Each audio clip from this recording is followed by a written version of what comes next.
Con esos 200.000, 400.000 euros que ingresa Javi al año, más o menos, ¿qué haces? Pues yo lo que hago es invertir prácticamente un 50, 60, 70% de ese dinero en fondos indexados, en Bitcoin y en formación mía propia, se podría decir. Y el resto, hacer un pequeño fondo de liquidez para después, puntualmente en el mercado, hacer compras más grandes. Yo generalmente, no sé si ya hablamos de esto, pero yo generalmente pues tengo una compra periódica de 2.500 euros en fondos indexados. Vale. Y luego aparte voy comprando Bitcoin más o menos cada mes y medio para acumular a largo plazo estos dos principales activos. También me gusta vivir bien, por supuesto. Ahora, por ejemplo, pues hemos hecho el upgrade de casa. Cuando viajamos me gusta viajar a hoteles 5 estrellas que nos traten muy bien. No derrocho, porque sigo ahorrando un porcentaje muy alto, pero sí que creo que cuando uno está ingresando también tiene que disfrutar de esa parte del ingreso. Sobre todo porque hoy en día mis negocios tampoco necesitan más dinero para crecer más rápido. Entonces puedo invertir agresivamente, pero también disfrutar. Entonces, pues eso es lo que hago con mi dinero. Invertir y vivir. Vale. ¿Y en qué inviertes? Aparte de fondos indexados, Bitcoin... y tener ese fondo que vas acumulando por si salen oportunidades, ¿inviertes en algo más? Tengo una colección de relojes de unos 70.000 euros de valor. Vale. Es 2 relojes de Rolex, uno es el Datejust Wimbledon, otro es el Rolex Explorer y otro es el Audemars Piguet Royal Oak versión cronógrafo.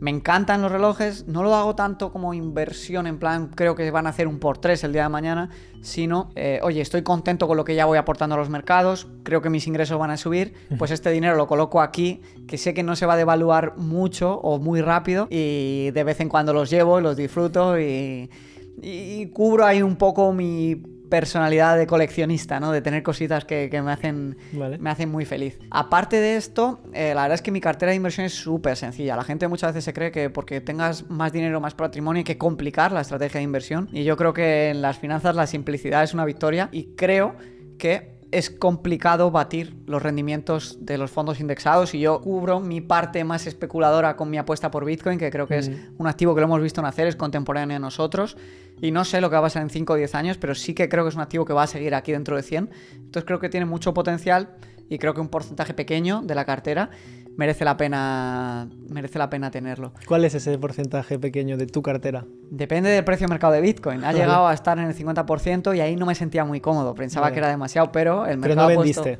El mercado puso a todo el mundo en su lugar y ahora es un 18%, 17%, más o menos. ¿Y no compras acciones? ¿Va todo a fondos indexados? No compro acciones. En su día, al inicio, empecé con algunas acciones.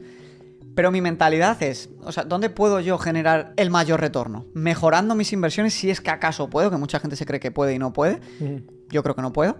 O poniendo el foco en mi marca personal, en mis habilidades, en mis negocios e intentar hacer que suban un 20-30% año a año. Yo creo que tengo más factible hacer un 20% cada año mis ingresos, al menos en los próximos años, igual sostenidamente es muy difícil, que no pasar de a lo mejor la rentabilidad que te dan los fondos, que puede ser de un 7 a un 10%, no tengo manera de convertir que eso me genere un 20%, no la hay. El que te diga que sí es muy complicado, te está engañando. Y entonces pongo mi foco en mis negocios. Vale.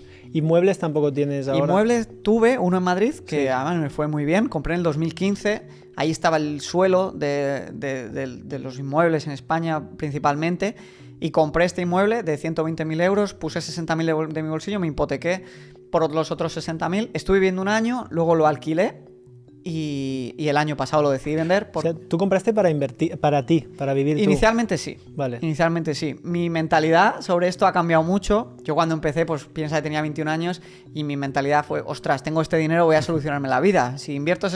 Mi mentalidad más fue la siguiente. Si invierto 60.000 euros en el fondo de inversión y 60.000 euros en la vivienda, en la revalorización del fondo de inversión me va a cubrir en los costes de hipoteca y todo esto, y entonces voy a tener el inmueble pagado y joder, tengo 21 años y soy capitán general. Luego ya fui aprendiendo que todo se puede optimizar más aún y que ese capital en otro sitio puede trabajar mejor, pero la realidad es que esta inversión fue buena porque la vendí, compré en 2015 120, vendí en 2022 190, es decir, le hice un por 2 a mi capital, al capital que yo puse, incluso después de impuestos. Entonces fue muy bien, pero me di cuenta que había mucha revalorización en el piso, pasó de valer 120 a 190, la renta no había subido en proporción, entonces yo hice números sobre, oye, si yo tengo este capital ahí inmovilizado, y me está generando esta renta después de impuestos, la rentabilidad era del 3%, yo creo que puedo hacer fácilmente un 8 o 9% a este dinero, entonces decidí venderlo, liquidarlo y traspasar ese dinero principalmente a los fondos indexados. Y tú que ya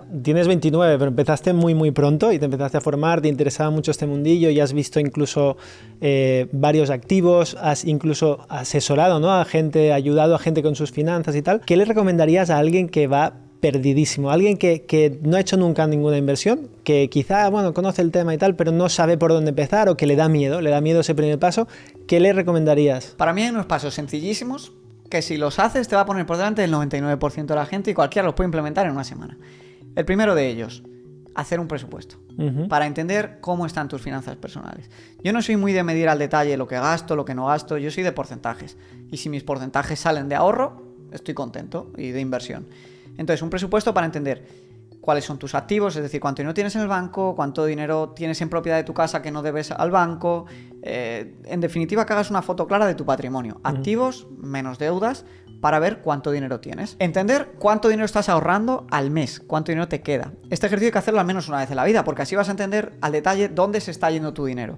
No hace falta que luego mes a mes estés con el Excel preocupado, pero una vez hay que hacerlo. Para ver dónde cortar, dónde gastar más y qué porcentaje de ahorro tienes. Una vez que entiendes esto, tienes que ponerte un objetivo. Yo animo a todo el mundo a que al menos un 20% de lo que genera lo ahorre y posteriormente invierta. Esto es importante. Digo posteriormente porque lo primero que cualquiera que tiene que hacer para controlar sus finanzas es tener un pequeño fondo de emergencia. Esto tienen que ser unos 3 o 6 meses de los costes que te ha dado ese Excel, pero los tienes que tener ahorraditos en una cuenta remunerada ahora que hay buenos intereses y no los tienes que invertir. No los tienes que invertir porque las inversiones fluctúan. Entonces, si tú te lanzas a invertir y te quedas a cero y esas inversiones bajan y tú tienes una emergencia, vas a tener que venderlas en pérdidas. Y esto es el único riesgo que yo veo a largo plazo en las inversiones. Entonces, presupuesto, fondo de emergencia y ver qué deudas tienes. Si tienes deudas hipotecarias solamente, perfecto, son deudas de bajo interés que a largo plazo se van devaluando con la inflación, ningún problema. Pero si tienes deudas personales, de tarjetas de crédito, de préstamos para reformas, que a lo mejor es un 8, 9, 10, 12, 15%, estas tienes que amortizarlas cuanto antes incluso de invertir. Entonces, fondo de emergencia, amortizar deudas de alto interés y luego ya tienes que invertir, no te queda otra. Al final, si tú miras la evolución del euro y del dólar y de cualquier divisa a lo largo de la historia, se van devaluando porque los estados cada vez se financian, se endeudan más, emiten moneda para que también pierda valor, la economía no pare y se genere producción económica. Y entonces hay que entender que el euro y el dólar no valen para nada y que vas a empobrecerte, ya lo hemos visto estos últimos años con la inflación. ¿En qué invertir? En mi opinión, la persona media lo mejor que podría hacer es invertir en fondos indexados. Fondos indexados es simplemente un ranking de las 3.000 empresas más grandes del mundo o las 500 más grandes de Estados Unidos que se va rebalanceando en función del tamaño y el peso que representan en la economía esas empresas, y esta lógica tan sencilla de invertir, que tú compras una participación y el fondo se encarga de replicar la estructura de este ranking o índice, ha demostrado dar entre un 7 y un 10% de rentabilidad anual compuesta. Esto quiere decir que 30 años aportando 300 euritos, acabas acumulando $500.000, del cual tú solo has aportado unos 140 a 150.000 euros. Igual me estoy equivocando euros arriba o abajo, pero más o menos es así. En mi página web tenéis la calculadora de interés compuesto por si queréis hacer las simulaciones. Entonces, si una persona simplemente controla sus finanzas, sabe cuánto tiene, cuánto debe, cuál es su patrimonio, tiene su fondo de emergencia, no tiene deuda de alto interés y puede aportar un 10, 15, 20% a un fondo indexado, va a tener una vida financiera buenísima. No tiene que hacer absolutamente nada más. Como bonus extra, lo que yo siempre animo es a un pequeño porcentaje de los ingresos invertirlos en formación propia. ¿Por qué? Porque es lo que más rentabilidad te va a dar a largo plazo. Si tú cobras hoy 1.400 euros, pero no paras de formarte, reinviertes tu dinero y vas ascendiendo en tu empresa, te puedes ir cambiando de sector, puedes ir mejorando como profesional, a lo mejor en 15 años has pasado de cobrar 1.400 a 2.500 euros. Y esa diferencia va a suponer que puedas vivir mucho mejor y que puedas aportar más dinero a tus inversiones y va a acabar componiendo a cifras muy altas. ¿Cuál es el problema? Gente que a lo mejor cobra 1.000 euros y ya se está lanzando a invertir. Eso para mí es un error, porque él es su principal activo y está por desarrollar. Alguien que cobra 1.000 euros no está desarrollado como profesional, porque el mercado al final te paga en función de tu valor como profesional. Entonces ahí tiene todo el sentido del mundo que pauses un poquito la inversión y te dediques a poner el 100% de tu foco y de tu energía en cómo poder darle una vuelta a tu carrera profesional. Entramos a un poco la parte que muchas veces es la más morbosa para algunos oyentes, Patrimonio de Javi, hasta donde puedas compartir. ¿Cuáles son tus activos? ¿Cuáles son tus pasivos si tienes? ¿Deudas? Y bueno, cifra de patrimonio si puedes compartir. Sí, yo estoy entre unos 800 y algo 1000 euros ahora de patrimonio líquido. Eso quiere decir que si mañana tuviese que liquidar todo, sería el dinero que tendría. No tengo ninguna deuda de ningún tipo, ni empresarial, ni de hipoteca, ni nada. Y es algo que no lo digo orgulloso, porque alguna hipoteca tipo fijo al 1% me gustaría hoy en día tener. Pero vendí el de Madrid. Me equivoqué un poco con la previsión del inmobiliario en Andorra. Pensé que no iba a seguir subiendo y siguió subiendo. Y no quise invertir en España por temas fiscales y temas de simplicidad, de no estoy ahí, no voy a poner mi foco en eso. Entonces mi cartera de inversión pues es más o menos como un 30 y pico por ciento los fondos indexados. ACWI, índice MSCI ACWI. Voy aumentando, o sea, a final de año cuando me reparto viviendas a lo mejor hago alguna compra gorda individual, pero lo que sí que tengo todas las semanas es una compra periódica de 2.500 euros. Luego tengo la parte de las criptomonedas, que si los fondos son un 30-33%, las criptomonedas son 16-17%, más o menos la mitad de lo que tengo en indexados. Luego tengo como otro 30 y pico por ciento en liquidez, que no la tengo invertida, que considero que es lo que necesito para que mis empresas puedan operar si me pasa algo un año y medio sin problemas, o dinero que está pendiente de ser invertido en X tiempo, ¿no? Aparte de mis aportaciones tal.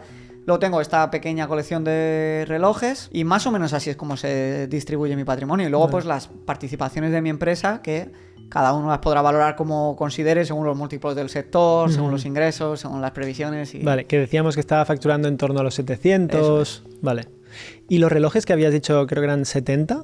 ¿Eso es valor de mercado o valor que has pagado tú? Es un poco engaño porque es valor de mercado. Vale. Yo he pagado por ellos...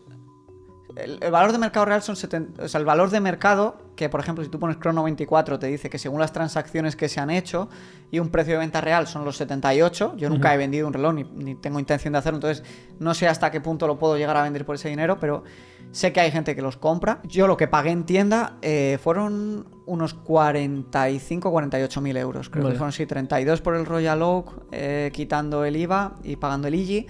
6.000 por el Explorer y creo que fueron 11 y pico por el Datejust Wimbledon de bicolor. Vale.